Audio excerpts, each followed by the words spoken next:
The impetus for today's conversation at the MCA was our recent retrospective by the painter Kerry James Marshall.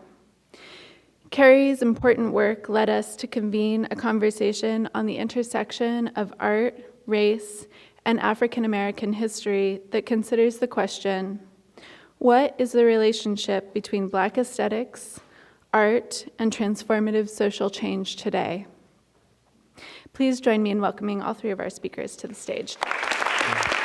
I was asked to start off with a few comments in response to this rather broad and wonderful question that Anne asked us to consider. And I'm the person on the panel who does the theorizing of Blackness in different types of discourses. So I'm the one that's going to raise problems. And then I think Hilton and Jackie are going to be the ones who have gorgeous solutions and insights. I can only point to things that we have to consider and think about. As you can imagine, I would imagine, in fact, that all three of us have been asked at various times, well, what is the role of the Black artist? What duty do we have towards the Black collective? And that's the kind of question that is both wonderful and annoying. And maybe it can be annoying because there are times when, at least for me, I encounter people who have a very clear yes or no. The Black artist bears no duty towards the community, or the Black artist must utterly submit themselves to the community. And both of those really hard and fast answers, to me, sort of, they dodge what the question is really about, which is to get into the whole question of, for me, what is Blackness? But also we can get into that question of what is the role of art in society? What is it meant to do? Is it meant to instruct? Is it meant to give us moral guidance? Is it meant to reflect?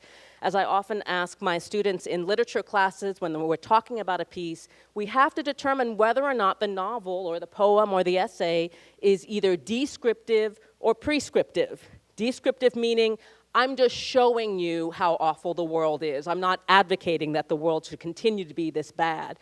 Or they're being prescriptive and saying, my characters are showing you how I think people should behave in certain circumstances and move forward. So that's one thing that we always have to try and determine with a piece of art, although I think, as you can imagine, with great art, such as with Kerry James Marshall, we're getting a little bit of both going on, prescriptive and descriptive, because maybe it gets close to what, very odd person to bring up, but nonetheless, Theodore Adorno said about art that there should always be a tension with art, and there should always be some sort of unreconciled ambiguity that keeps you moving. And maybe that's because it's true with literature too. You can't finish a good book and not ever think about it again. It keeps you going back to it on some level or another and returning to it. So I'll sort of finish up my comments by simply saying, when I'm asked what is the role of the Black artist, my response is always, well, what is Blackness? How are you defining Blackness in this moment? And it's still a striking thing to me that here we are in the 21st century, and as you know, Western civilization likes to consider itself highly scientific, highly rational, unlike all those other crazy civilizations out there that do strange things and we don't understand why. But one of our biggest, almost sort of religious beliefs is in the fixity, I'll say, of racial difference. And the way we talk about race almost always suggests that race is biological, that it is something fixed in the body. And for over 100 years, scientists have been looking for the Black gene, the thing that causes Blackness. They've been looking for Black DNA. They have not found any trace of it. But maybe this is one of those situations where science kind of needs a history book to realize that race was never a biological discovery. It was not a scientific discovery. It was instead a social, economic, and political argument that came up, especially at the moment when Western democracies were engaging in the slave trade and later in colonialism. It was a way to say, we actually aren't violating any human rights here, and we still are very much a democratic nation, because you have to understand that those people over there are different from us. Or as Thomas Jefferson himself said, nature has placed a veil of black onto the Negro so that we know not to treat them as a human being. In other words, imagining blackness as a thing. And here we are a couple centuries later, and we still do that. We still tend to imagine blackness as a thing. So when we ask what is Blackness and the role of the Black artist, I would say that in this moment, thinking about Kerry James Marshall, we have to become more specific about the type of Blackness we mean. And one way we could describe it is what I would call middle passage Blackness. It's a type of Blackness experienced by US Blacks who understand themselves as Black through several centuries of history that begin with the forced entry into the Americas, enslavement, and then a very long, complicated history of pushing forward for greater freedoms and having to deal with constant pushback on that at various moments. So this is the way we can think about Blackness as a historical product. There are pluses and minuses that I'll just simply finish up with. There are a lot of pluses to this type of Blackness. It carries an enormous moral and political weight, and it is absolutely central, I would argue, to understanding US history. We often think that things like African American literature, African American history, oh, it's all about black people, you know, I get it, I'm not really that interested in them, so I won't read it or look at it, etc. But imagine trying to learn the history of this country, its morality and its politics, while skipping over the slave trade or simply treating it as a blip, that there's nothing more really to know except we did this weird thing, it wasn't really us, it was mostly white Southerners, and then finally we got fed up, and if you look at the movies, you can see that the FBI told the South, you have to stop this, and they went down and they said, stop it, you're being terrible, like we thought Lincoln was enough, and clearly, there's a lot more that has to be understood there. But at the same time, there can also be moments when we come back to this question about what is the role of the black artist in their society, where we also have to understand that that type of history works a lot of times to make profound arguments and give us important insights, but there are times when it won't fully work. And that is because there are times when we're stuck with the fact that Middle Passage history is simply Blackness as an object of history rather than an agent. In other words, if we restrict our understanding of Blackness only to this particular history, and of course I'm leaving out all the other types of Blacknesses that are in the US that do not come through the Middle Passage. I just sort of want to do a shout out there, but I can't do a whole lecture. I think they'll come kick me off stage if I, got up to the front. Let me talk to you for 2 hours about this. Because whiteness is the agent in Middle Passage Blackness, because whiteness created the slavery, whiteness determined when slaves were going to be freed, whiteness started the Civil War, whiteness started Jim Crow. So if we limit our understanding of Blackness only to that history, only as a product of that history, then we reduce black art to nothing more than a reaction to whiteness. This is up here because it's protesting what white people did. It means white people are always in the background. So in engaging with Kerry James Marshall and looking at his work, we know that it goes much further than that. Great work keeps you thinking. You don't simply glance at it and say, okay, I got it. Terrible things happened, or this is so healing, thank you, goodbye. So what we could really sort of get into in this moment is thinking about the other ways in which Blackness exists as a cultural expression and not always necessarily only the culmination of history. I'm done.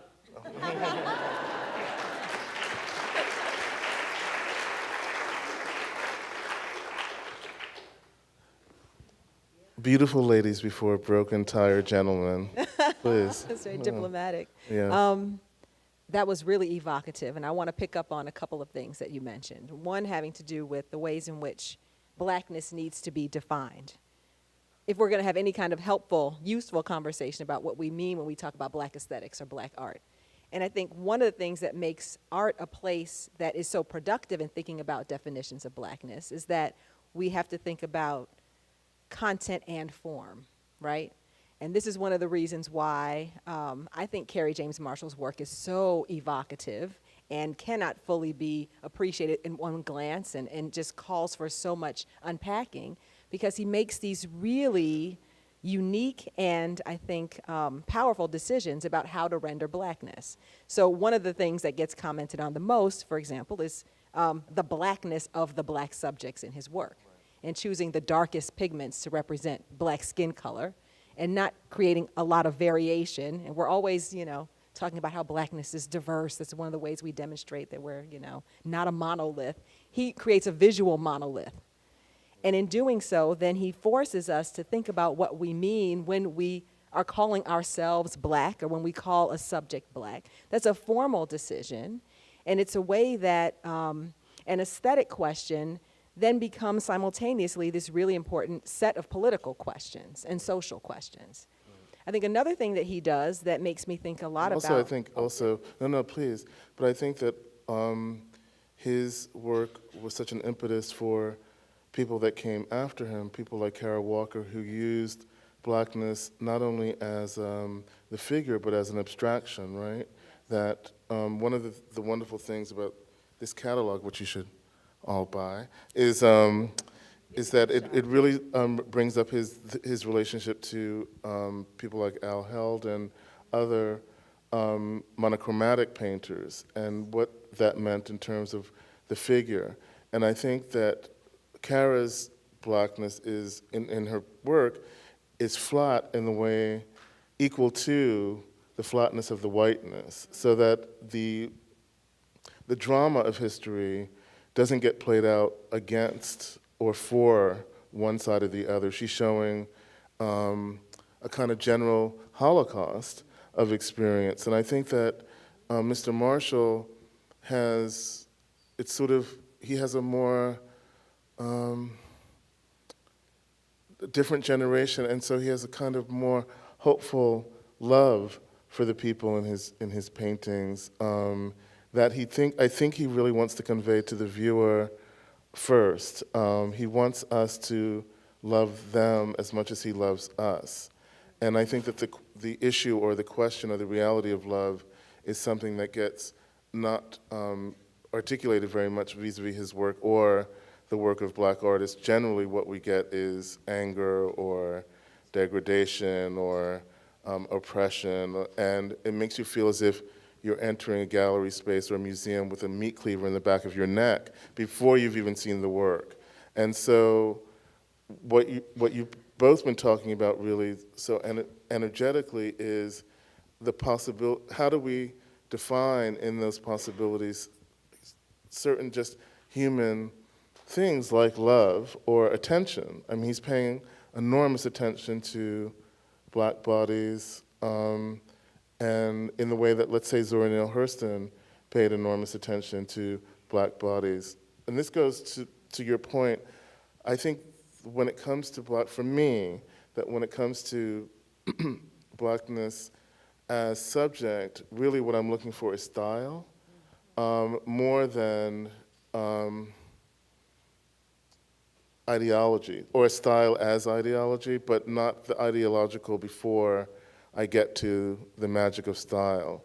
I think Zora Neale Hurston has, her best writing was an essay about aspects of Negro style, when she sort of breaks down how bodies and clothes and behavior comes together as a style. And there's a wonderful documentary coming out soon about James Baldwin, and he, in the voiceover narration, the man is reading a letter that he wrote to his agent saying, I've been in Paris too long talking about the Algerian situation. I have to go back and see those people that look like no other people and dress like no other people in the world. And so I think if we can just claim a little bit of our individuality back and also the love, then it's less monolithic a subject and much more sort of personal to who we all are.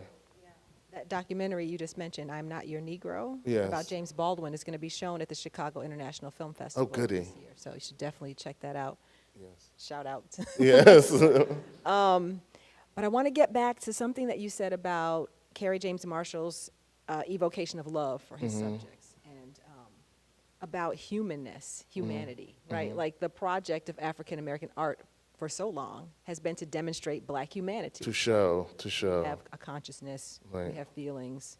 This then lays the groundwork for arguments for, full citizenship or something. Right. The creation of empathy from the white world, but Right. also a kind of reflection that would be less dehumanizing that, we see across the history of Western art. Right. And I would love to hear what you guys think about this question of demonstrating humanity. This is an argument that I've made a lot in my really defenses of African American filmmakers, like the filmmakers of the LA Rebellion movement. What they, I think, sought to do was to demonstrate the humanness of the black subject over and Yes. against a long legacy of racist representation in film. But we're at a moment now in critical theory where we're questioning the category of the human at all, Yes. right? Yes. With animal studies and with a kind of post-humanism. Right. And the question is, so where does the kind of thinking about race and where does the project of black liberation, how does it fare if we destabilize the notion of the human. Right. And it seems like this is something that Black artists are really, in this kind of generational split that you pointed to between Kerry James Marshall and someone like Kara Walker, that this might be animating some of the differences that we see in the way that they're approaching Blackness. Well, it's historically, it's one of the differences, let's say, between Uncle Tom's Cabin and The Bluest Eye. In Uncle Tom's Cabin, there are those bizarre scenes where the woman is cooking food and basically throwing it to children on the floor. And I brought this up once to Toni Morrison. She said, I know. She said, when I read that, I sort of blinked and I reread it. And she said, and that's one of the ways that The Bluest Eye happened was that these children, there was no defender of these children and there were no stories. They were just throwing victuals at these kids on the floor. And I think when I weigh both things in my mind and heart, what I feel is there's been this kind of continuum where we don't get to articulate complexity as greatly as we live it. Just backstage talking about things we've never met, but we were talking very intimately, very quickly, and that is what, to me, is the most moving thing, is that Blackness allows you to have a conversation about intimacy with one another very quickly because there's no danger that we're going to hurt each other. There's nothing I love more than sitting around with intelligent Black people and complaining or questioning Blackness. It's like my favorite thing. And one thing that I used to do with a very close friend of mine, who was from Chicago actually, was he's a very stylish man of color, and one day I was complaining about hoodies and layers. I was just discussing hoodies and layers and stuff, and I said, "Gosh, why is that a look?" And he just was very quiet for a minute, and he said, "Hilton, we didn't wear bikinis in the desert."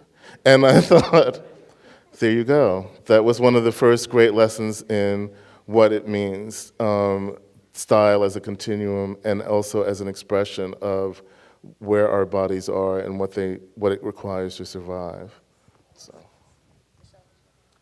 Well, I think I would want to stir the pot a bit with some tensions, because you're making me think about the ways in which in the humanities right now, there really is a bit of a ideological clash happening.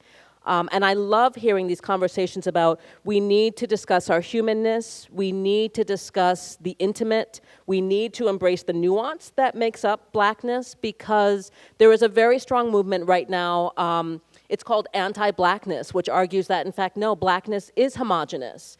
And it will always be abject before whiteness. Whiteness will always control it. So at strange moments, it actually begins to resemble, to my mind, to my very, jaundiced eye, it begins to resemble sort of white supremacist ideology that white people and Black people can't be near one another because white people will always dominate Black people.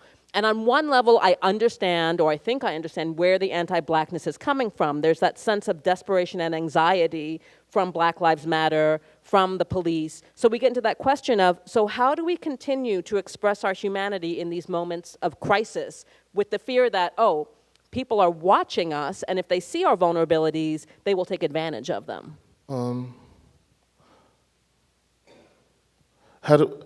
Michelle, say the last bit again. How do we help?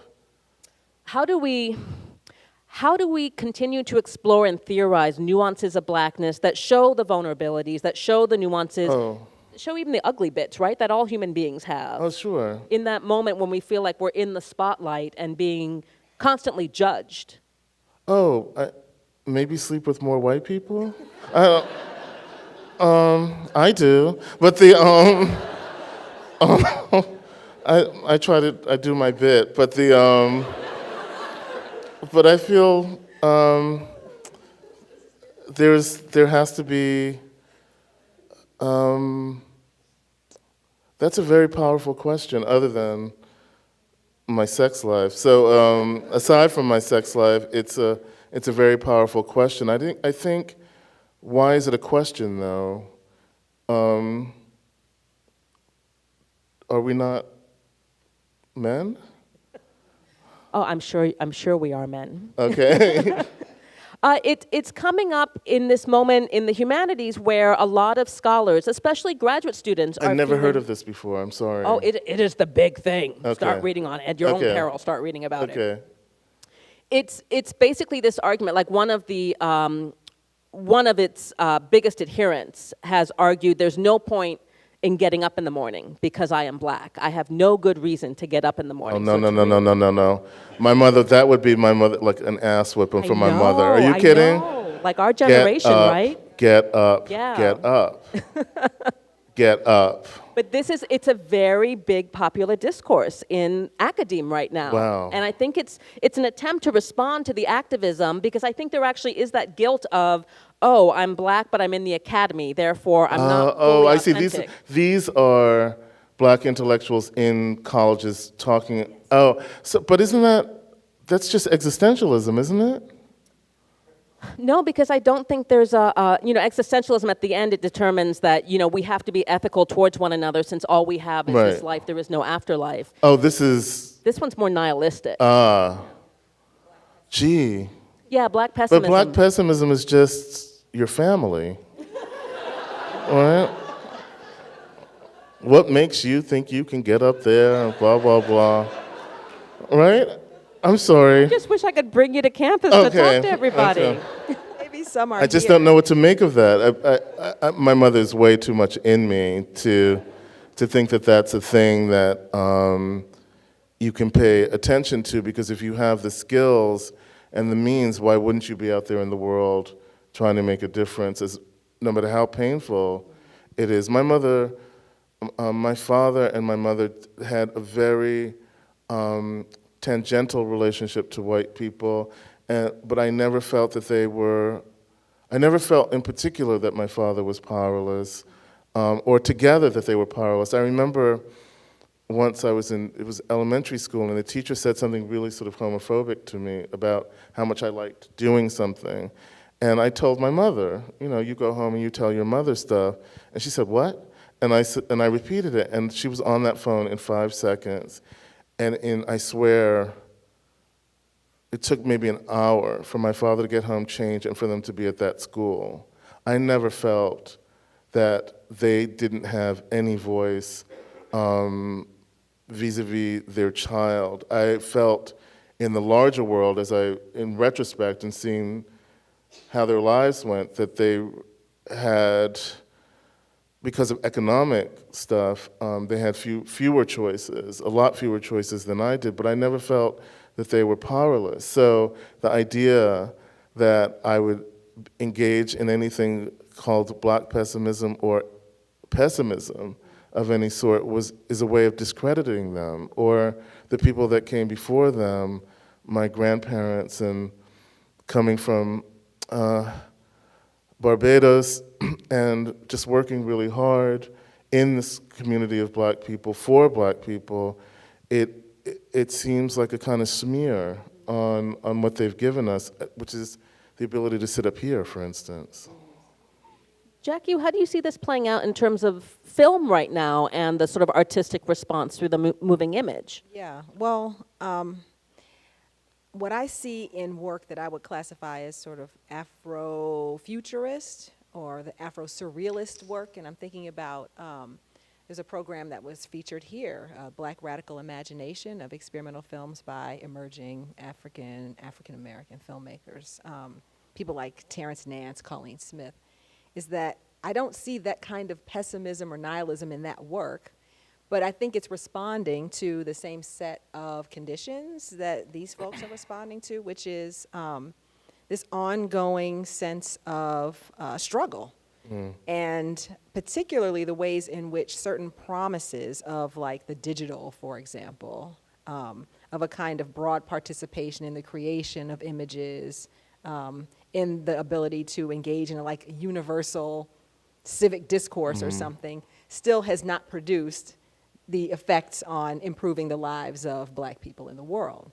And I also think that there is a response to this. These are different responses to the same deplorable circumstances that are being recorded every day and broadcast every day, so that there's no surprise anymore that these things are happening, and there's Yes. not even any apprehension that people have about live streaming what's happening to them, and still there seems to be no impact. So I think that there are some Black intellectuals, artists, younger people who are trying to use those same tools to get us to look at those Yes. conditions in a different way.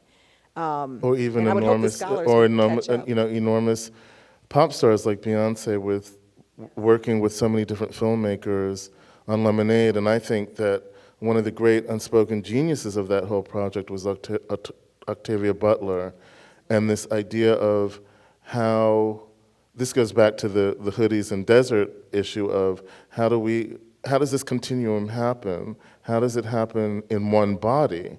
I think that Zora was asking that too, right?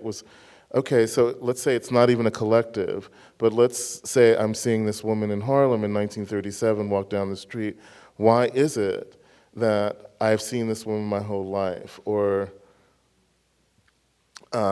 historically have seen this woman for many lives? I think in your field, Jackie, the medium is so powerful now that it's actually like a new other language, that English, Spanish, French, Japanese, can't keep up with the rapidity of what has been seen. So how does it, I want to ask you this, how does it affect authentic American geniuses like Charles Burnett, who can't get a movie made? How does that work now that we all are filmmakers, and then a great genius can't make a film? No, I think it's, so I've never heard him complain about this particular issue. And I'm yet complaining for I him. complain for I him told you I too. like complaining about Black people, and for them Right, too. right. Yeah. So to make an even more explicit connection, Julie Dash's film Daughters of the Dust, Yes. which will also be shown at the Chicago International Film Festival, Yes. a new digital version of the film, which is quite gorgeous. Lemonade, Beyonce's Lemonade, quotes that film rather extensively. And Yes. the dress and the style and the way that it lingers on Black women's beauty and hairstyles and so Yes. forth. So on the one hand, this has been a wonderful boon to Julie Yes. because it has called attention to this work that she made in 1991. Yes. And there is always something, flattering about homage. Yes. At the same time, though, as much as I'm interested in what Lemonade is doing, formally, it's a really weird thing. Yes. And commercially, it's a weird thing. It's selling the album, it's selling this person, And also, right? For whatever, but she's using rage to help her husband's business. yes, there's a Yeah. feedback loop of title and and then Yeah. their marriage as content and so forth. Yeah.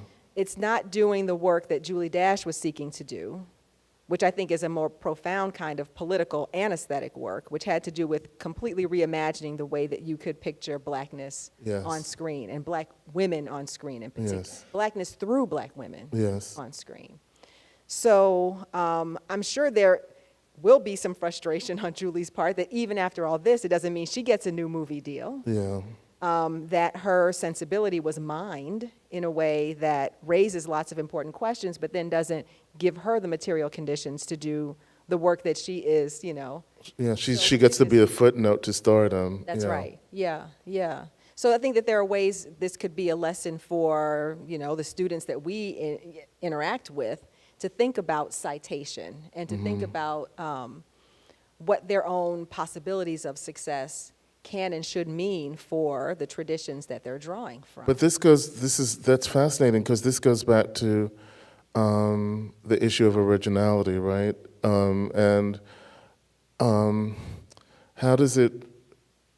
How do we teach children to not crib, but to use their source material themselves to make original work, wouldn't it be amazing if there was too much work for us to look at, if there were too many great artists? How do we encourage the children to overdo it? I think one way, certainly, is to through our reading and what we know of the world, to encourage them to find a language for all aspects of themselves that they can access at this time, right? Whether it's painful or joyous or magical or realistic, there has to be a way for us to help access the kind of magic, really, of being artists. I think Carrie Marshall is one of those people who actually, there was everything against him as a person. You know, he came to Los Angeles, the second Great Migration. He just was an artist. And so how do we make people not construct artistry or intellectual life, but to live it? I don't know how we do that except by example. Do you think it's by example? Well, I think there's a great paradox here, because on one level, we're lamenting Julie Dash's message being corrupted and not getting out. So we have that notion of the black artist being harnessed to a particular black specific message. But I'm sympathetic to it. And then at the same time, we're wondering, well, how do we get more black children to produce art? And the first thing I was thinking of was, well, they probably have to be unharnessed from the notion of, okay, go create some black art. You know, like that's not black enough. That has no resonance. Right. So. No, I want them to create you art. You know, the art of you. And then how many of them get shown in galleries, right? If it's not black enough or doesn't. Well, here's the that. thing. There's always economic considerations, but if there's volume, people can't ignore you. If there's volume, they can't ignore you because there's volume. Volume of voices? Of volume of voices, volume of work, volume of people. This is what I was discussing with Jackie about how black culture has rarely, if ever, in this country been viewed as a currency.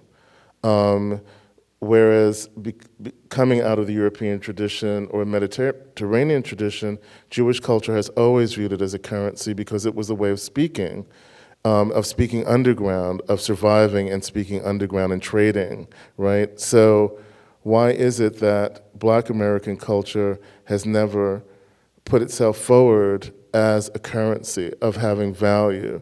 Does this mean that we are so debased that we don't believe in our own currency, or is it because of the power structure?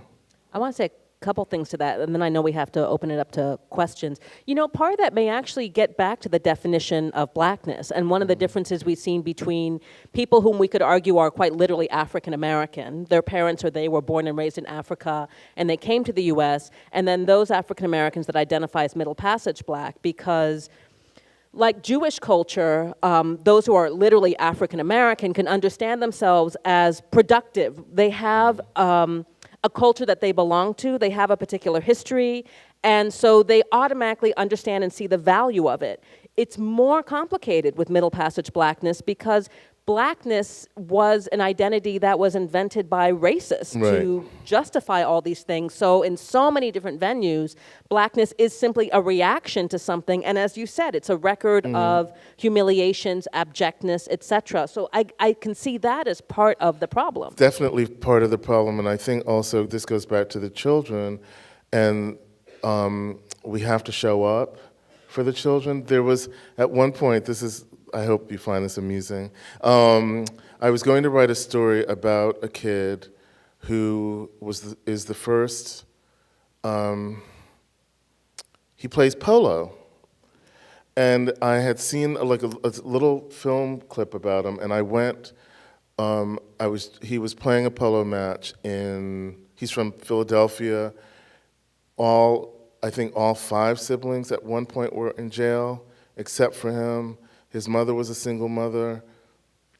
He told me this, we were just emailing and chatting on the telephone, and he was very like this with me. He was playing on Long Island with his mentor, who plays for Ralph Lauren, actually. And I had never been to a polo match in my life, and a friend drove me out there, and it was about a 3-hour drive, and when I got out of the car, the look on this kid's face, I had shown up. And so he was able to play, but also to encourage I could say, let's have lunch next time he came to New York for lunch. We have to show up. Not to say that in black families they don't show up, black fathers or black mothers don't show up, but the point is that the outside world of authority, which is what we all have to some degree, has to give them that imprint of value.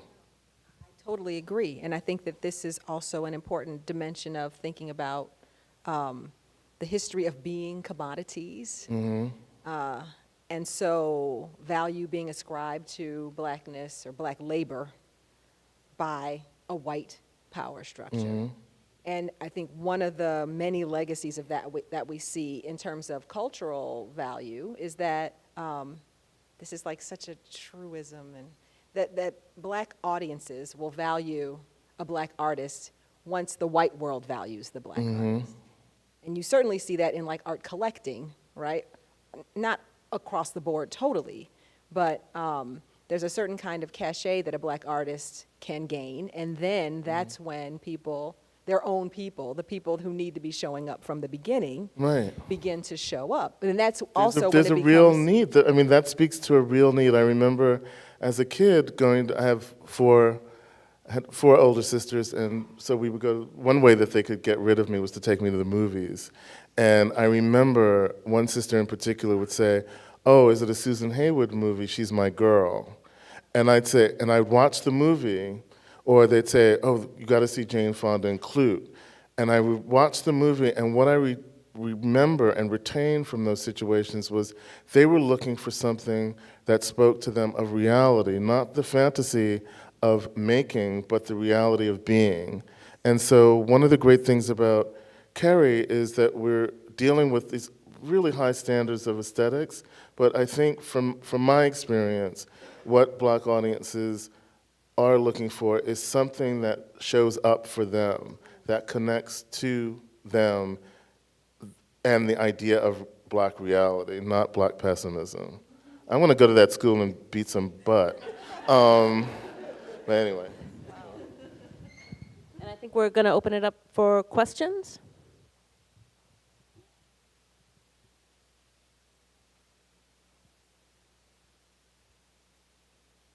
And we've got a couple of microphones. So if you wouldn't mind raising your hand, we'll bring them around. All right, let's see right here.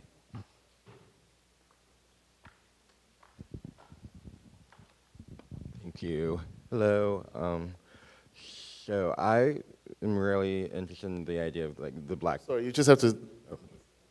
Hello. You just have to articulate a little bit clearer. I can't hear Hi, you. can you hear? Yes, now it's good. Awesome. So I'm really interested in this idea of like the black pessimism and everything that you've brought up a couple of times, because as a student in a predominantly white institution as well, like, you know, I understand that a bit. Like seeing, you know, like there's not a lot of opportunities to view things, and when you're surrounded by things like it kind of makes sense in a way. Now, I'm not saying that everybody should just roll up in bed and like never come out of the universe again, but like there kind of has to be a balance where we recognize, you know, the trauma and stuff that happens from being constantly, you know, combated against in a way. So how do you how would you suggest, you know, recognizing that there are factors that we need to recognize in a way while still pushing forward and creating art and recognizing the value of black art? I'll jump into that real quick. One of the things I go for that I often tell students, or when I'm giving talks, is I say, you know, I didn't get into black studies because I find black people the most fascinating people in the world, even though they are. But it's because it's one of the best ways to come to understand the world. We do not have a wall around us where our experiences have nothing to do with the rest of the world. So when it comes to questions about trauma, violence, etc., I believe in things, for example, when we talk about Middle Passage slavery, we also need to open up the discussion to the fact that slavery was one of the most common forms of labor in the world, and horrifically, it still is. We have slaves in the United States. We have mostly sex slaves, but there are also domestic slaves. There are people who are enslaved on plantations, picking fruit, picking lettuce, picking tomatoes, and when you go to Burger King, when you go to McDonald's, that's slave labor. When you have a bar of chocolate, that's slave labor. So one of the things I actually want to get at is we need to talk about the ways in which people are traumatized. And in talking about Black trauma, we can open that up so easily to how the world exercises trauma on a variety of bodies. So we are significant not just because people should only care about Black bodies,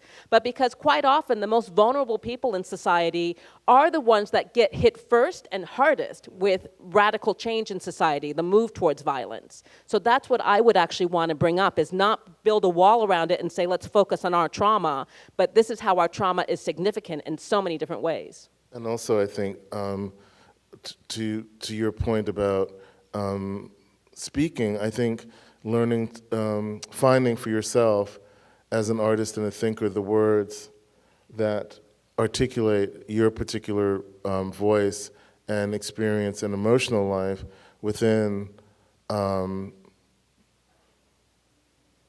that trauma or that sadness that you're articulating. I don't think, I don't mean to minimize the feeling that people have of feeling defeated, but isn't art supposed to be an act of defiance? Isn't speaking supposed to be an act of defiance? I don't know how to do it in any other way. I'm not supposed to do it, so that's why I do it. No, that's right. I would just add to that that this turn, I think, could be really interesting if it had sarcasm or irony, or if Yeah. it was used as to articulate a positionality to then engage in something like institutional critique of the university, let's say. Like, what if we all just stop thinking? We're gonna, you put it, let us in, you gave us the minority scholarship, and then we just sit here. You know, like, there are ways in which this could be a kind of, 2.0 version of the origins of African American studies, where if the first was about like demanding a certain kind of inclusion, physical inclusion, curricular inclusion, then we could talk about how there's a certain purchase that one could have with an Afro-pessimism that then makes the institution question why they claim to prize something like diversity. Well, but can't we be pessimistic towards the institution rather than ourselves? Sure, Doesn't that yes. make more sense? I mean, Afro-pessimism shouldn't really be, I think it feels self-directed to some degree that I don't like, but let's be pessimistic about the institution, which I always am. That definitely needs to happen. Yeah. And as someone who's been on the Diversity Council at the University of Chicago, Yeah. year 3 now. I just talked myself out of tenure, but whatever. I know. Yeah. But I guess it just strikes me that this could be the kind of thing that art does. This could be a kind of performative moment, right? Yes. That's different from the ways that protest normally looks. Which go in circles often Exactly, instead of and it going doesn't forward. actually create change. Yeah. Good afternoon. So much going on in my head about your conversation. Uh-oh. Just to make it Slow down. quick, how does jazz music demonstrate blackness? I mean, it seems like you guys are trying to talk about how we negotiate blackness, how we're trying to be black, but jazz is the original American art form, and Miles is Miles, Train is Train. They're not trying to negotiate or perform blackness. It's that freedom. So how does jazz, and I'm a jazz musician myself, and when I'm on stage, you just get in a moment. So how does jazz, I mean, we could talk about the black church and this and that, but how does jazz fit within this context of expressing blackness?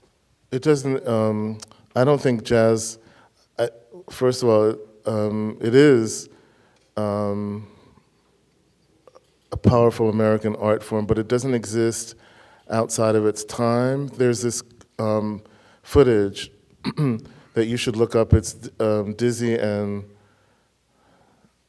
Parker, and they're on a television show, and the announcer comes out and says, "Okay, so what are you boys going to play today?" And the look on Charlie Parker's face, and Dizzy steps in and says the title, because that was his role in their relationship, was, "Please don't fuck this up." And so the look on Charlie Parker's face is something that each one of us can understand and has experience. So I don't think that it's just about being in the zone of music. I think it's actually bringing in the atmosphere that is shaping that pain that we see on his face, or the humor. There's this great, I think it's called Billie Holiday, it's outtakes and things, and she's talking about singing a little bit, and she says that it doesn't make sense to her if not to bring in the day that she had when she was singing. She says that if it was a bad day or whatever, that was the mood, that was part of the music. And so in my experience, the great artists of jazz artists are almost like reporters in a way, about the room, about the people that they're playing with, and about themselves. Great Cecil Taylor, I was trying for, you'll love this story, as a musician, I tried for 2 years to write a profile of Cecil for The New Yorker, and it was profound because he made no sense at all in 2 years of interviews. And then I recall, I really sort of thought about it, and I was like, why should he? Why should he be an audience for this magazine? He's an audience to himself. He was shunned by the jazz world, and he has his own language. But one of the things that he would always do was laugh, because there was always something humorous in the world to laugh at, to counteract that incredible pain of being a black gay artist in the equivalent of hip hop. You know, there was nobody else living like that. So I agree with you that jazz has been so fundamentally important to me, but I don't think that it means shutting the world out at all. Oh, I'll add a couple things to that too, and go out on a limb. As I said before, one of the things I do is I theorize blackness, and one of the things that has upset people is I've argued, look, if blackness is not biological, if blackness is not a thing, then that means it's not something that's fixed on the body. It's not a passive presence. Blackness is something that has to be made actively present. So if you are playing jazz and say your family is gathered and listening to you, they may or may not be bringing blackness actively into that room. They may instead be like, oh, I can hear that beer he had this morning and it doesn't sound quite as good. Or, oh, he stayed up all night helping the kids with their homework, we can tell. Or they may be bringing it in. I think about this with one of my favorite jazz musicians is actually Anita O'Day, white woman from Chicago. And one of my favorite performances is when she sings Sweet Georgia Brown. Yes. And so here is a white woman singing a jazz song about a gorgeous black woman in certain ways. And so you suddenly have blackness show up, even though visually blackness isn't even there. But isn't that incredible? It's sort of like the erotics of her voice in that. It's like she is sleeping with Sweet Georgia Brown. And I had the pleasure once of meeting her, and believe me, it was not out of the question that she would have slept with Sweet Georgia Brown. But the thing was that she was 80-something when I met her, still performing, but she was alive to everything in the room, and she could barely do it anymore, but her body was there. And it was like watching the great Rosemary Clooney on stage, who had been one of Duke Ellington's great vocalists, and had an incredibly rich, almost sort of saxophone sound. She could barely do it anymore, but she could give you the energy in the room and give it back to you like nobody's beeswax. And it's just that, being open, no matter how much pain there is, being open to that experience to give it back to us. And that's the complexity of blackness, right? Because I have been at talks where a white professor had stood up and actually said, jazz is not black, it's American. And suddenly it's like blackness looms large in that room the moment he says it. Like the attempt to banish it brings it in. But to take to your point, it's a case of, no, blackness is something that has to become an active presence. It's not passively there. No, it's not. It's not passive. This is such a great thing. There's this wonderful Gordon Parks essay on jazz, and it's merely about Duke Ellington. And speaking of not passive presences about race, they were in San Francisco about to cross the Golden Gate Bridge, which had just been done, and they said, "Duke, wake up! We're going to cross the Golden Gate Bridge." And he looked up, he got up, wiped his eyes, and looked up, and he said, "White people are amazing," and went back to sleep. So that's the kind of activity that I like.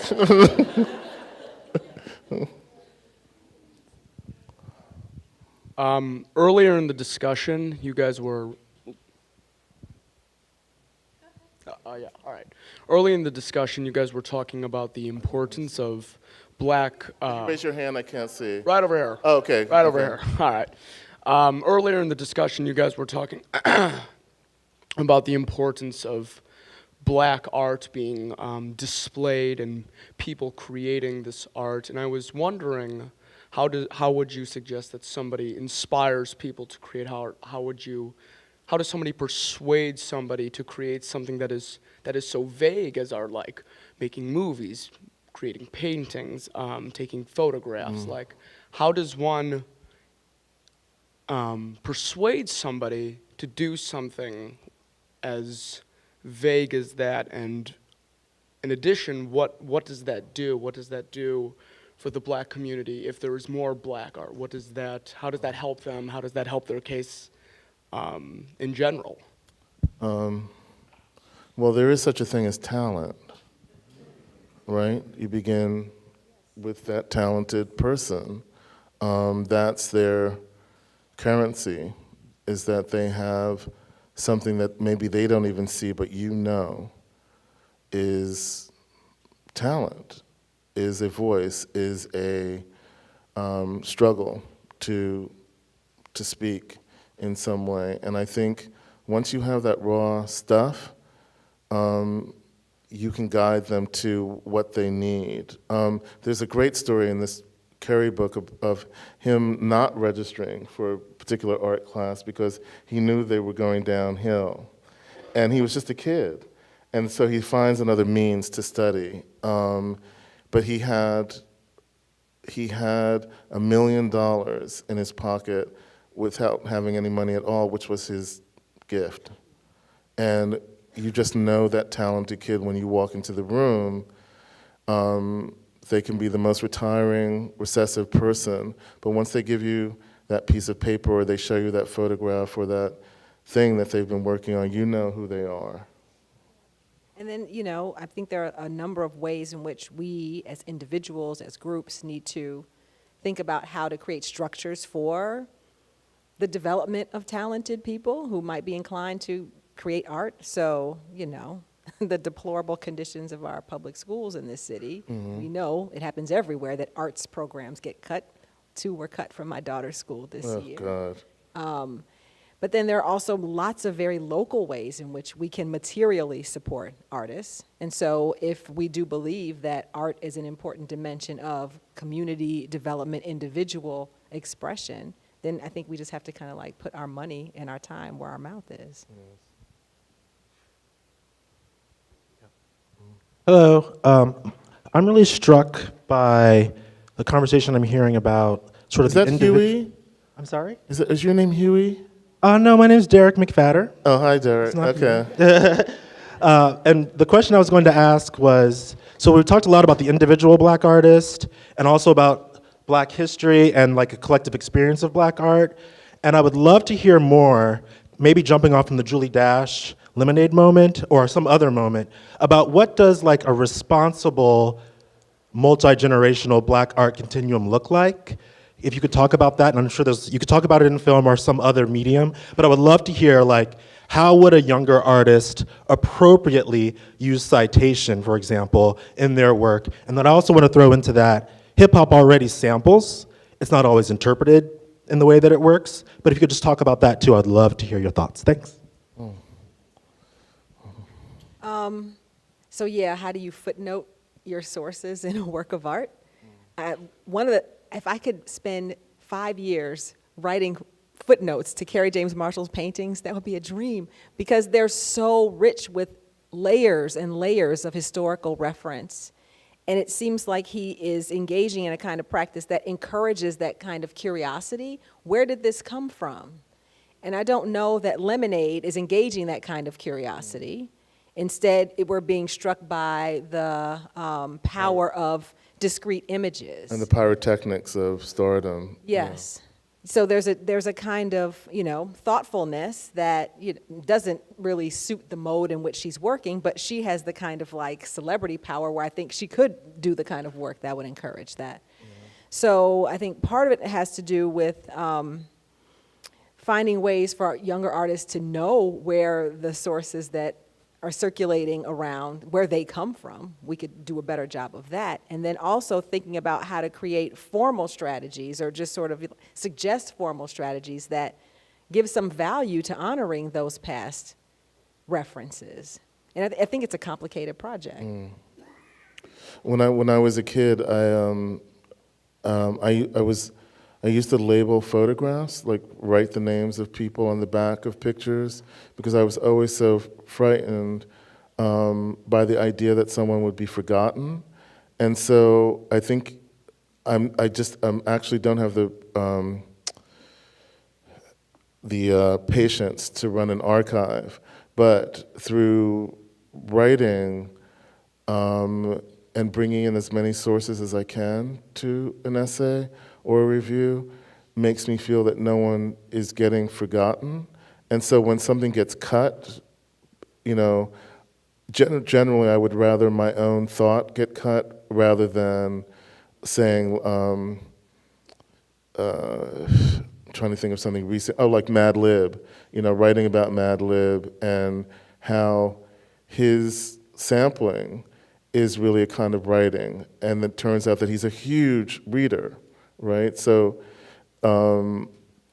he's using his reading and his writing with turntables. So just finding the ways in which, finding the people who use art the way that interests you, but also when you do that, I think it's very important to find out what are they using discreetly or indiscriminately from the past. The people that I'm attracted to have the same impulse that I had as a kid, which is that nobody should be forgotten. Hi. I'm Nathalie over here up at the top. Can you raise your hand? I'm sorry. I'm here. Okay. I see this phrase online a lot. I wish white people loved black people as much as they love black culture. So could you talk about the outrage of appropriation? This gets interesting for me because on one level,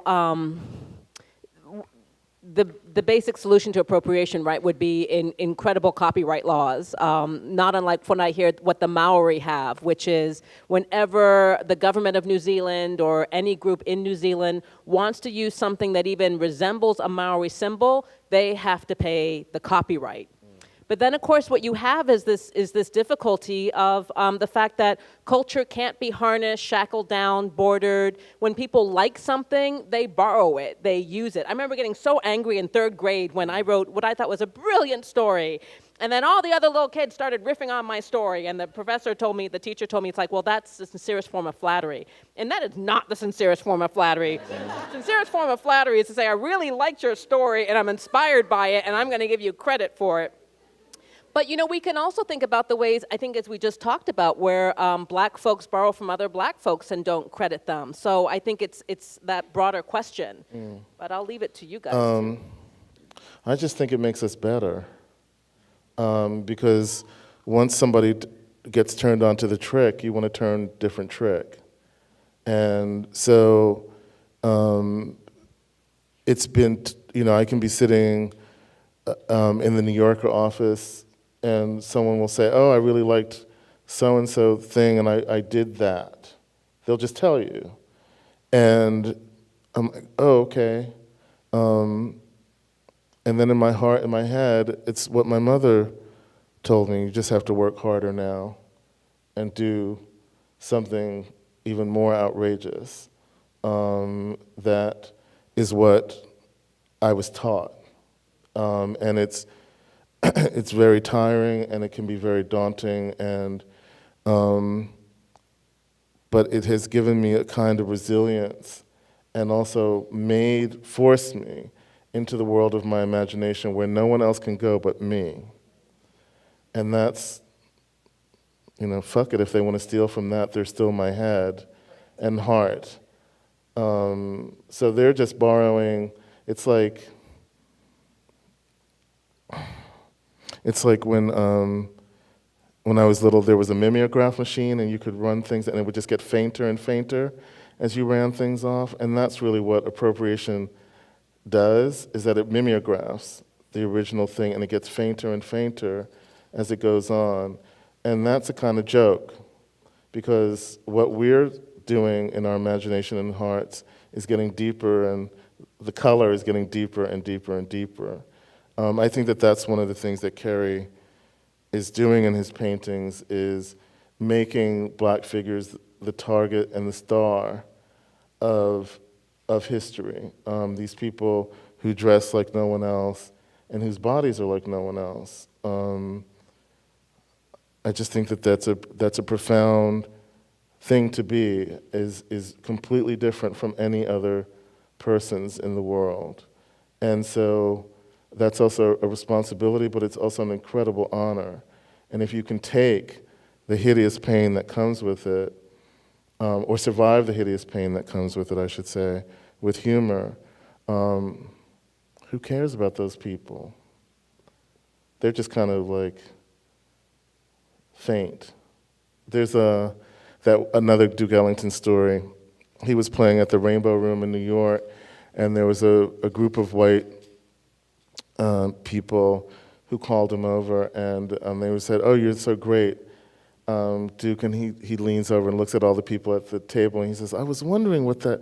He said, "I was on stage wondering what that wonderful pastel quality was in the room." And so it's just a pastel quality. Keep going, get the colors deeper.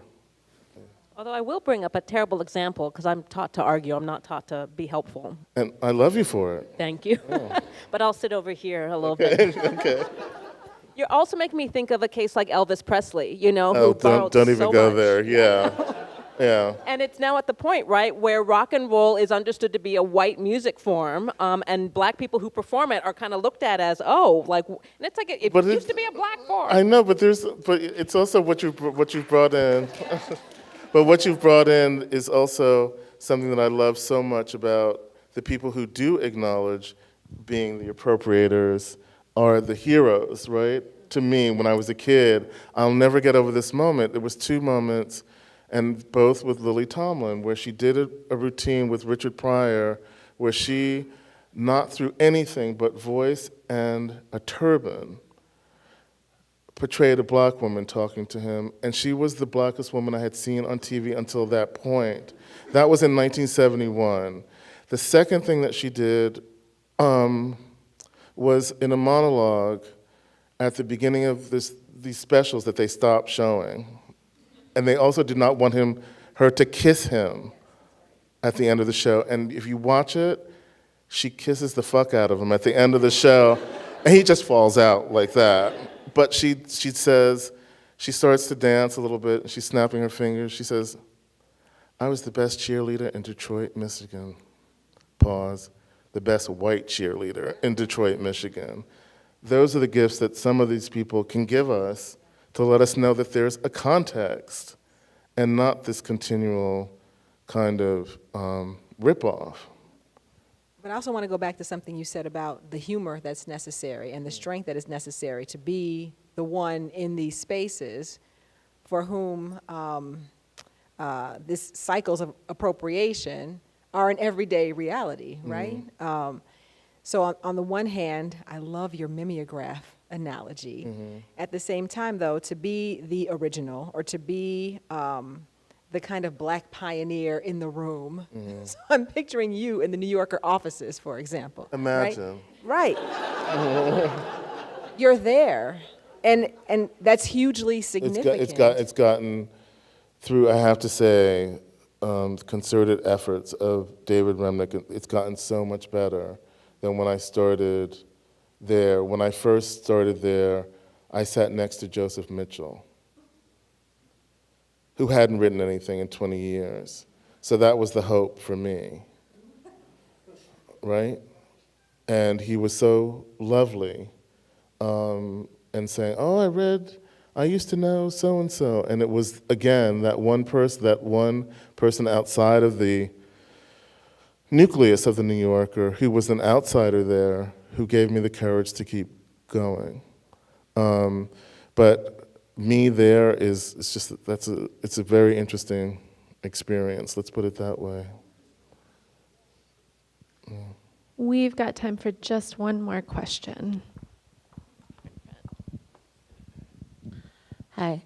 There was a comment that you made earlier that got my mind rolling, as everybody else's minds have been spinning. When you Which were person are you talking to? So the lady in the middle. Okay. Please. But all of you, really. It's one big question for everyone. So you were talking about the issue of slavery and that it's a contemporary present thing as well. And it made me start thinking about a quote from Toni Morrison, where she was talking about how that with blackness, there will always be people demanding that we explain ourselves, that we explain why this is bad, why this is wrong, why this is not okay, why we're angry about stuff, and that that's a distraction because there will always be another thing to explain. And in context of what you were saying, I was thinking that, we don't demand that survivors of the Holocaust explain that there have been other deaths in the world, that they were not the only loss. They can claim that as an identity and hold America accountable and the world accountable for that. We've seen the emergence of people who survived the Japanese internment camps, again, claiming that as an identity and pointing that back at America and saying, you owe us for this. There were reparations for that. This is something we need to pay attention to.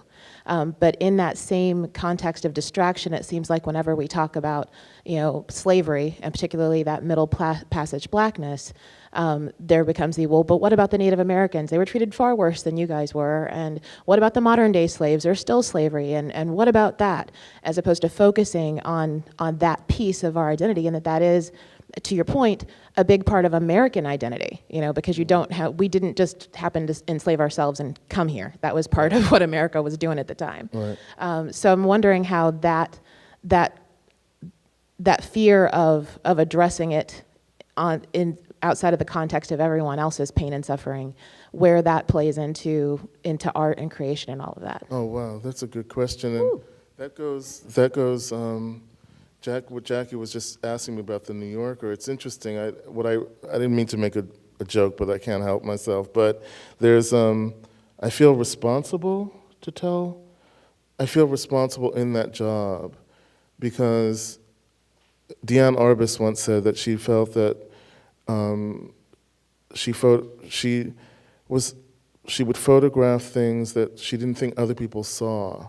And I feel this goes back to the social responsibility, and then there's the aesthetic responsibility. I think that's what you're saying. It's like, how much do we have to be the beacon of something? I feel that I have to do it to tell those stories, to get Mad Lib in, to say that Maggie Nelson has value, to say, no, Beyonce is not the greatest, but Octavia Butler might be the greatest, or to argue and refute these issues that we're talking about this afternoon. So I feel responsible in that way, and then I turn it off once I have the assignment. And that's when the writer happens. On one level, we can never get into hierarchies of oppression, right? Trying to quantify oppression is a losing game. But I would disagree with you in terms of what you're saying about American Indians and the Holocaust. I don't think they have more sympathetic audiences. As you may know, at the end of World War II, Jews liberated from the death camps were kept in the death camps because they had nowhere else to put them. White Europeans, Gentiles were given reparations. Jews were not, even though they had lost the majority of their family. And in 20 years of polls after World War II, when the Germans were asked, who do you blame for World War II, the response was overwhelmingly, the Jews. The Jews are to blame. And as you know, there are also Holocaust deniers. But it also plays out with American Indians as well. When we joke as African Americans about wanting our 40 acres and a mule, it was promised to us at, emancipation, where is it? American Indians say, whose 40 acres are you talking about? So one thing we also have to recognize is when we talk about slavery, we also have to talk about that we came into a land where other people were decimated to make room. And that's not to say that one group has it worse or one group has it better, but it's to say that in order to get at the accuracy of history, we have to bring in other groups, and we can't build that wall. We have to talk about all these other things. It's all relative, but I think African Americans have been rather stunningly successful in getting the story of Middle Passage slavery out. I think about the fact that it was less than 2 centuries ago where we came in the worst way possible. We came in as objects, not even seen as human. And how far we have come, how all the changes we've seen, without claiming that now we are living the life of Riley. I wouldn't claim that at all. But at the same time, we can think about the ways in which our story intersects with all of these other stories out there. And we also, I would argue, in certain moments, not always, but in certain moments, we need to make room, because our Middle Passage story is not actually the biggest. There were 100 million black people in Brazil, 30 million black people in the US. It was one of the mainstays. But you have George Bush, W, asking the president of Brazil at the time, you have black people here? It's like, whoa.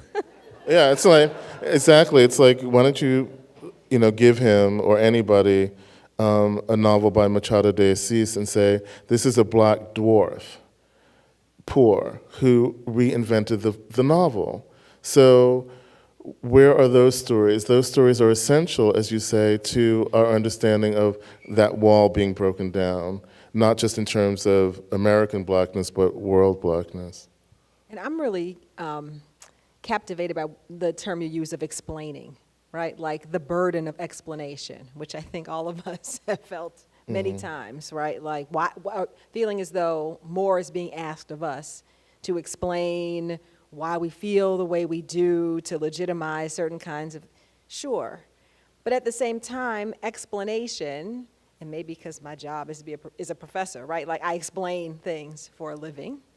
And I think that there is a way in which we can think about art making as a kind of response to the demand to explain, right? Like you can create works that are overt in the ways that they address certain kinds of historical, political questions, or you can suggest things and withhold certain information and require that your audience put pieces together.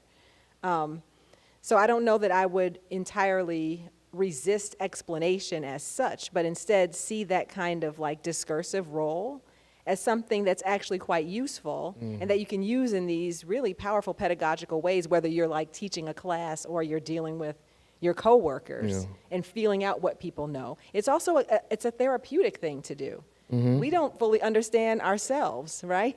We don't know all these dimensions of our history, and we certainly haven't processed all of it. So explanation can also be something that can be cathartic, can be something that we can use to our advantage in the ways that we come to understand ourselves, and then how we choose to interface with other people. And it's fun to know more than other people.